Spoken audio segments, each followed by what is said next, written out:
ಕುತೂಹಲ ಅಂತ ಹೇಳಿದ್ರೆ ಈ ಹ್ಯೂಮನ್ ಮೆಟಾ ನ್ಯೂಮೋವೈರಸ್ನ ಲಕ್ಷಣಗಳಿಗೇನು ಹಾಗಾದ್ರೆ ಕುತೂಹಲ ಅಂತೂ ಇದ್ದೇ ಇರುತ್ತಲ್ವ. ನಾವು ಆಗಲೇ ಹೇಳ್ತಾ ಇದ್ವಿ ಕೋವಿಡ್ ಮಾದರಿಯ ಸಿಂಪ್ಟಮ್ಸ್ ಇರ್ತವೆ ಅಂತ. ಸೊ ಇದು ಕೂಡ ಶ್ವಾಸಕೋಶಕ್ಕೆ ಸಂಬಂಧಪಟ್ಟಂತಹ ಸಮಸ್ಯೆ ಆಗಿರೋದ್ರಿಂದ ಹೊಸ ಸೋಂಕಿನ ಲಕ್ಷಣಗಳು ಏನು ಅಂತ ನೋಡೋದಾದ್ರೆ ಉಸಿರಾಟದ ತೊಂದರೆಯನ್ನ ರೋಗಿ ಅನುಭವಿಸೋದಕ್ಕೆ ಸ್ಟಾರ್ಟ್ ಮಾಡೋದು ಆರಂಭಿಕ ಹಂತದಲ್ಲಿ, ಮತ್ತು ಕೆಮ್ಮು, ಜ್ವರ, ಮೂಗು ಕಟ್ಟೋದು, ರನ್ನಿಂಗ್ ನೋಸು ಮತ್ತು ನೋಸ್ ಬ್ಲಾಕೇಜು ಎರಡೂ ಕೂಡ ಇಲ್ಲಿ ಸಿಂಪ್ಟಮ್ಸ್ನ ಭಾಗ. ಮತ್ತು ವಿಪರೀತವಾಗಿ ಕೋಲ್ಡ್ ಆಗೋದು ಕೂಡ ಸಿಂಪ್ಟಮ್ಸ್ನ ಭಾಗ.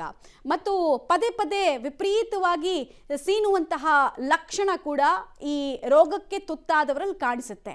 ಕೆಮ್ಮು ನಿರಂತರವಾಗಿರುತ್ತೆ, ಅದು ಡ್ರೈ ಕಾಫ್ ಆದರೂ ಆಗಿರ್ಬೋದು ಅಥವಾ ಕೋಲ್ಡ್ ಕಾಫ್ ಆದರೂ ಆಗಿರ್ಬೋದು. ಮತ್ತು ಇದರ ಪ್ರೌಢಾವಸ್ಥೆಯ ಅವಧಿ ಅಂದರೆ ಇನ್ಕ್ಯುಬೇಷನ್ ಪೀರಿಯಡ್ ಅಂತ ಹೇಳಿದ್ರೆ ಈ ವೈರಸ್ ಹೋಗಿ ಸ್ಟೋರ್ ಆಗೋದು ಬಾಡಿಯಲ್ಲಿ, ಅದರ ನಂತರ ಪ್ರೊಡಾಮಲ್ ಸ್ಟೇಜ್ ಅಂತ ಹೇಳ್ತೀವಿ ಸೈಂಟಿಫಿಕ್ ಆಗಿ, ಅದನ್ನು ಪ್ರೌಢಾವಸ್ಥೆಯ ಅವಧಿ ಅಂತ ಹೇಳ್ತೀವಿ. ಒಂದು ದೇಹದಲ್ಲಿ ಎಷ್ಟು ಟೈಮ್ ಇದು ಪವರ್ಫುಲ್ ಆಗಿರುತ್ತೆ ಅಂತ 3 ರಿಂದ 5 ದಿನ ಅನ್ನೋದು ಗೊತ್ತಾಗ್ತಾ ಇದೆ. ರೋಗ ನಿರೋಧಕ ಶಕ್ತಿ ಕಡಿಮೆ ಇರೋರ ಮೇಲೆ ಆಕ್ರಮಣ ಮಾಡುವಲ್ಲಿ ಯಶಸ್ವಿ ಆಗುತ್ತೆ ಇಂಥ ಟೈಮಲ್ಲಿ. ಅಂದರೆ ಏರ್ಬೋರ್ನ್ ಡಿಸೀಸ್ ಆಗಿರೋದ್ರಿಂದ ಸೀಂದಾಗ ಆ ವ್ಯಕ್ತಿ ಹತ್ತಿರ ಇದ್ದಾಗ ಇನ್ನೊಬ್ಬರಿಗೆ ಅದು ಬೇಗ ತುತ್ತಾಗುತ್ತೆ, ಮತ್ತು ಮ್ಯೂಟೆಂಟ್ ಆಗುವಂತಹ ಟೈಮ್ ಕೂಡ ಇದು ಅನ್ನೋದು ಗೊತ್ತಾಗ್ತಾ ಇದೆ.